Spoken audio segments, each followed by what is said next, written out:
Giridih CCL क्षेत्र के Kabribad mines और ओपन कास्ट माइंस के संचालन में आ रही दिक्कतों को दूर करने को लेकर रविवार को नया परिसदन भवन में एक बैठक हुई। बैठक की अगुवाई गांडी विधायक कल्पना मुर्मू शौरन कर रहे थे। मौके पर राज्यसभा सदस्य डॉक्टर सरफराज अहमद, गिरिडीह विधायक सुदेवी कुमार सोनू, उपायुक्त नमन प्रियस लगड़ा, सीसीएल के परियोजना पदाधिकारी एसके सिंह, बीएफओ और अन्य सीसीएल के पदाधिकारी मौजूद थे। बैठक के दौरान ओपन कास्ट के परिचालन हेतु सार्थक पहल की गई और चालू करने से संबंधित आ रही परेशानियों पर बिंदुवार समीक्षा की गई। इस मौके पर सीसीएल के अधिकारी और वन विभाग के अधिकारी को गांडी विधायक ने सख्त निर्देश देते हुए कहा कि ओपन कास्ट के परिचालन हर हाल में सुनिश्चित करना है। इसके लिए अधिकारी तेज गति से काम करें। इस बाबत गिरिडीह विधायक सुदेवी कुमार सोनू ने कहा कि 2 से 3 माह के अंदर ओपन कास्ट के परिचालन हेतु समय निर्धारित कर दिया गया है। आज की बैठक में अधिकारियों को निर्देश भी दे दिया गया है। साथ ही 1980 के पहले जमीन खरीदी गई है, उसे अवैध नहीं माना जाएगा। इस संबंध में वन विभाग की टीम को निर्देशित किया गया है।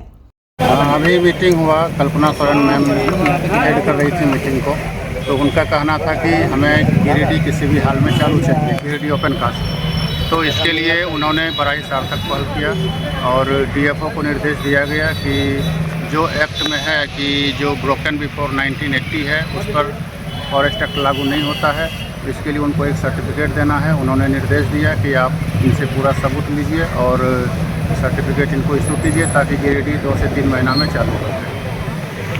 ओपन कास्ट के परिचालन हेतु एक जिला स्तर की उच्च स्तरीय बैठक आयोजित की गई, जिसमें जिला के उपायुक्त और हमारे रेवेन्यू डिपार्टमेंट के लाइंग ऑफिसर्स, हमारे फॉरेस्ट ऑफिसर्स और सीसीएल के तरफ से परियोजना पदाधिकारी और पर्यावरण अधिकारी मौजूद रहे।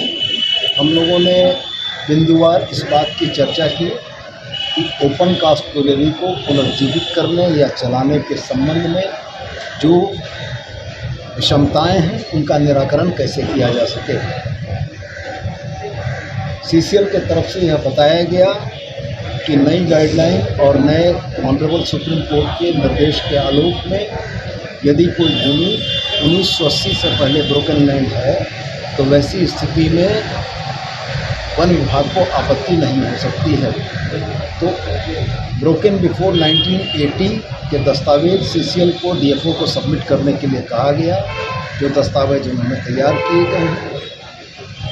परियोजना के परिचालन से पर्यावरणीय क्षति के आकलन के लिए माइनिंग प्लान और इन्वायरमेंट इम्पैक्ट असेसमेंट की स्टडी का जो प्लान था उसको रेडी करने का निर्देश सीसीएल को दिया गया।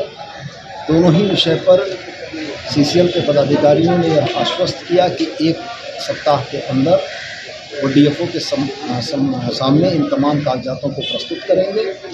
डीएफओ साहब ने सीसीएल के द्वारा प्रस्तुत दस्तावेजों के अध्ययन के उपरांत उसको सिया को state environment impact assessment authority Siya Jharkhand को प्रेषित करने का 1 हफ्ते के अंदर में आश्वासन दिया है। और मैडम और हम लोगों की तरफ से यह आश्वासन दिया गया है कि सिया में सीसीएल के वन विभाग के प्रस्तावों का अध्ययन करते हुए शीघ्रातिशीघ्र ओपन कास्ट के परिचालन से संबंधित तमाम विसंगतियों को दूर किया जाएगा और जल्दी से जल्दी ओपन कास्ट को चालू करने का प्रयास किया।